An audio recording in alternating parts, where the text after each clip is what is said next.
প্রিন্সের সাথে বিয়ের পর সিন্ডারেলা খুবই সুখী ছিল। প্রিন্স তাকে খুব বেশি ভালোবাসত। তারা যেন স্বপ্নের মতো জীবন কাটাচ্ছিল।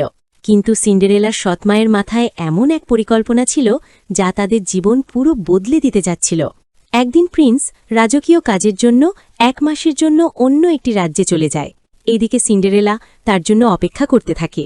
এই সুযোগে তার সৎমা এক জাদুকরের সাথে মিলে সিন্ডারেলার উপর এমন এক জাদু করে যাতে প্রিন্স তাকে দেখলেই ঘৃণা করতে শুরু করে। মধ্যরাতে সে সিন্ডারেলার উপর মন্ত্র পড়তে শুরু করে। সিন্ডারেলা তখন শান্তিতে ঘুমাচ্ছিল। হঠাৎ কালো ছায়াগুলো তার চারপাশে ঘুরতে থাকে এবং ধীরে ধীরে সিন্ডারেলার সুন্দর মুখ বদলে কুৎসিত হয়ে যায়। সকালে ঘুম থেকে উঠে যখন সে আয়নায় নিজেকে দেখে তখন ভয়ে চমকে যায়। ঠিক তখনই তার দাসী ঘরে ঢোকে। সিন্ডারেলাকে দেখে ভয়ে তার হাত থেকে খাবার পড়ে যায়। সিন্ডারেলা ভীষণ কষ্টে ছিল। তার সারা শরীরে যেন কাঁটা বিঁধতে থাকে।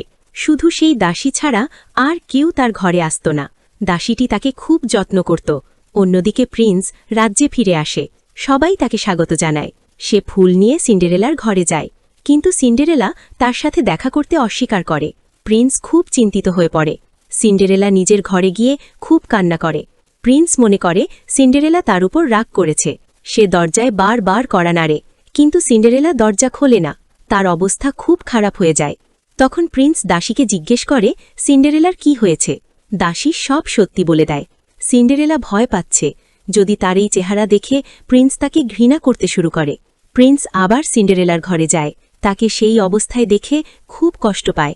সে সিন্ডারেলাকে বলে সে এখনও তাকে আগের মতোই ভালোবাসে। সে সব সময় সিন্ডারেলার পাশে থাকে, যাতে সে নিজেকে একা না মনে করে। প্রিন্স রাজ্যের হাকিমদের ডেকে আনে, কিন্তু তারাও কিছু বুঝতে পারে না এবং হাল ছেড়ে দেয়। সিন্ডারেলার কষ্ট প্রিন্সের সহ্য হয় না।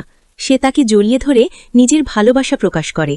ঠিক তখনই ঘৃণার জাদু ভেঙে যায় এবং সিন্ডারেলার সৌন্দর্য আবার ফিরে আসে। সৎমায়ের করা জাদু উল্টো তার ওপরই পড়ে।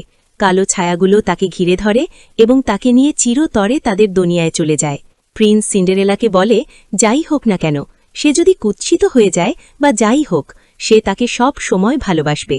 তাদের ভালোবাসা আগের চেয়েও অনেক বেশি গভীর হয়ে যায় এবং তারা চিরকাল সুখে শান্তিতে থাকতে থাকে।